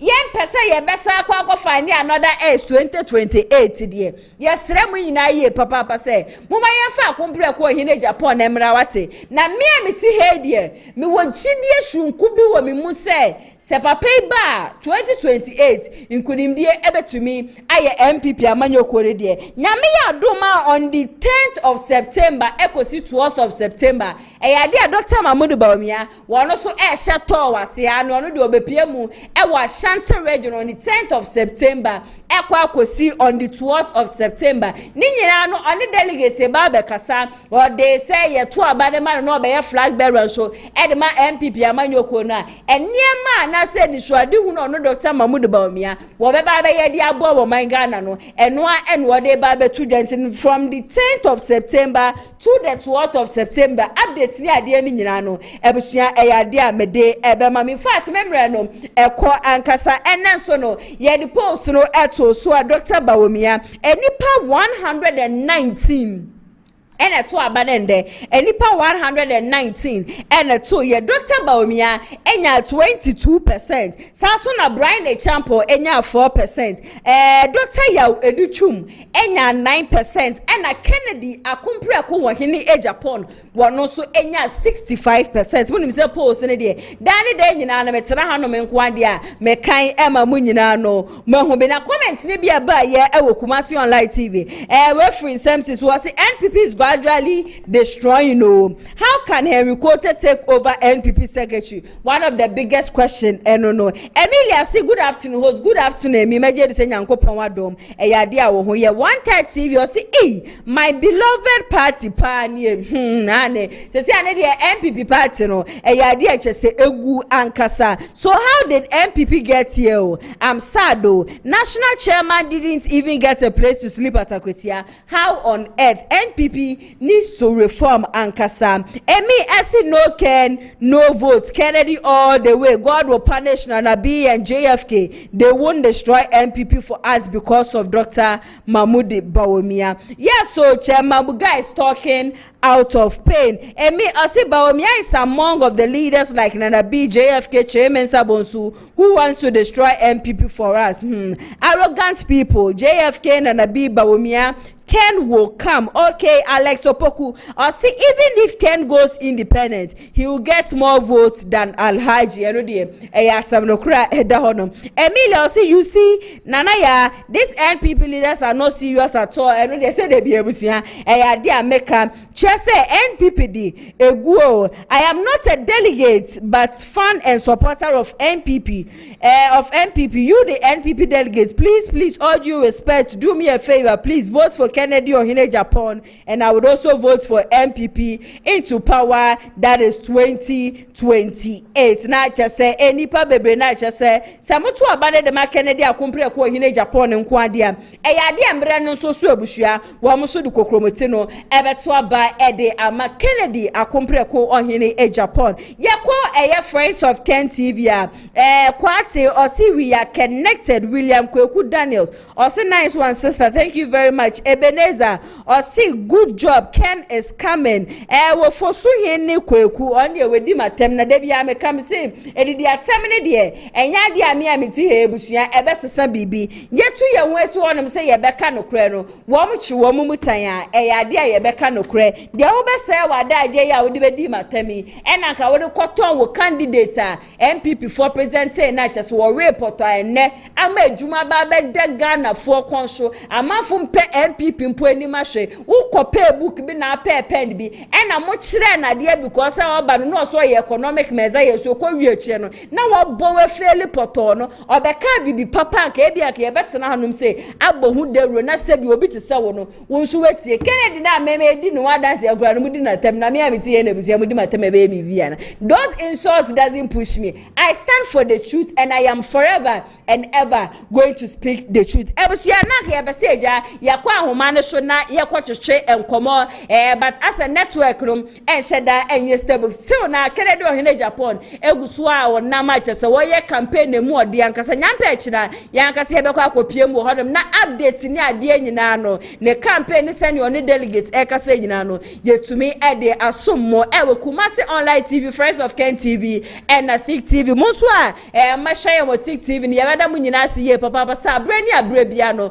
mojebre ehwe ensempa na ya sewa me betena fidie ma anum se na midi ni nyina no ebesom se nyampa ekira na busia ma shamobo say NPP former chairman Paul Afoko nesema wo kan ye kwanya chese na nado na Kweku ado efa so tuetue ska se de be ya wo no ye beyi ne si nche ni nyina no trust be say me de ma say Kennedy Ohine Japan na nkasa ye kan ye yo ye ne ye me betra me kasa busia me refi de be nyampa e kira me betra fidie man sem the update ni nyina no ebe so mo am join ye from start ebe si sabre ye beda mu nyina asiye papa nyakopon hwa mo sabre ni abre bia mo jebre mo bando ni ade agese dade de nyina no eya na mo de be hwe ye ewo Kumasi online TV no nyankopon enhua mu nyina ye papa mo so amode adwenhwe ni ade ba ye nyina no me appreciate it so much nyame adom ekina exactly 2 p.m. ekosi 4 p.m. eba betra fidie ma no se nam de o man Ghana ho nsensem nyina so aba besom na se shonko enconfirm executive producer Mr. Daniel Yeboa me so ametire dwem edi jimedie so besom me di ede dada ya sa nyame adom ekina ye be sa say die share stay safe.